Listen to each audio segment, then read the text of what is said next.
शिंदे साहेब आपल्याशी संवाद साधतायत.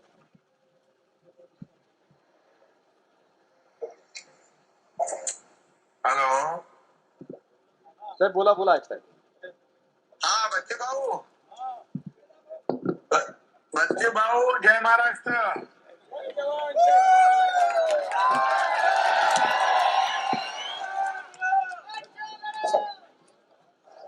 बच्चे भाऊंचा विजय असो.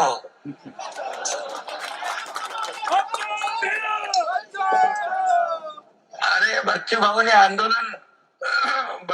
आंदोलन केलं कर्जमाफीचं, म्हणून आम्ही मुख्यमंत्री महोदय, मी अजितदादा होते त्यावेळेस आम्ही बैठक घेतली आणि एक कमिटी केली आणि 30 जून पर्यंत अहवाल आणण्याचा निर्णय घेतला. पण या बजेटमध्ये कर्जमाफीचा निर्णय घेतला तो बच्चू भाऊने आंदोलन शेतकऱ्यांसाठी केलं, म्हणून आम्ही तात्काळ घोषणा आम्ही केली होती कर्जमाफीची घोषणा जी केली होती, वचन दिलं होतं निवडणूक पूर्व काळात, निवडणुकीच्या वेळेस ते आम्ही पूर्ण केलं. याचं श्रेय देखील बच्चू भाऊला जात आहे. धन्यवाद धन्यवाद.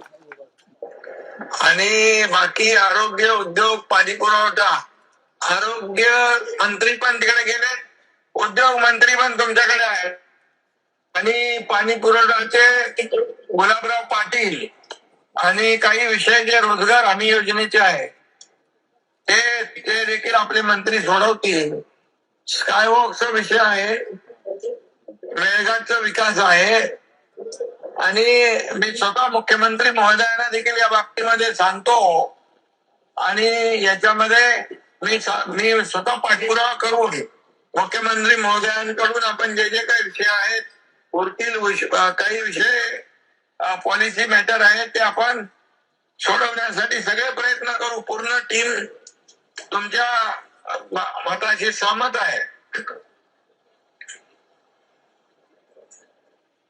नाही, मला वाटतं सिडको पण आपल्याकडे आहे, चिखलदराचा सिडकोचा आणि स्कायवॉकचा आहे. जर आपल्या स्कायवॉक आणि सिडकोचं काम मी करतो, हा माझ्याकडे आहे, मी करतो. अधिवेशन झाल्यानंतर लगेच बैठक घेतली पाहिजे, कारण सगळे लोक पायी आलो, 250 किलोमीटर आम्ही पायी चालत आलो.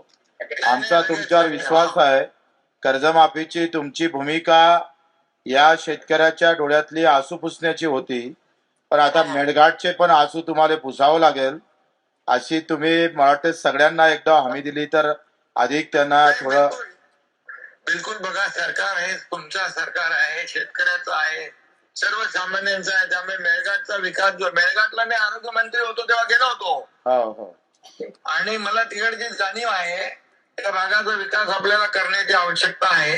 आणि एक आपण हे अधिवेशन संपलं की मुख्यमंत्र्यांच्या सोबत एक बैठक लावून टाकू, आणि बाकी ज्या ज्या मंत्र्यांकडे विषय आहेत त्या मंत्र्यांकडून सोडून घेऊ. धन्यवाद. बरोबर आहे. ओके ओके, धन्यवाद. आणि तुम्ही शेतकरी कर्जमाफीसाठी आंदोलन केलं, त्याची दखल सरकारने घेतली बघा. बरोबर, त्याबद्दल धन्यवाद. आपणही दखल घेतली त्याबद्दल धन्यवाद. आम्ही फक्त आता 1.5 लाख रुपये करा रेग्युलर कर्जवाल्यांचं. 50. अरे बाबा, आता थोडं दमाने घेऊया. ओके, ठीक आहे, धन्यवाद. कांद्याचा पण विषय होता, पण पुढच्या बैठकीत घेऊ ते. पुढच्या बैठकीत घेऊ आपण. Okay, thank you.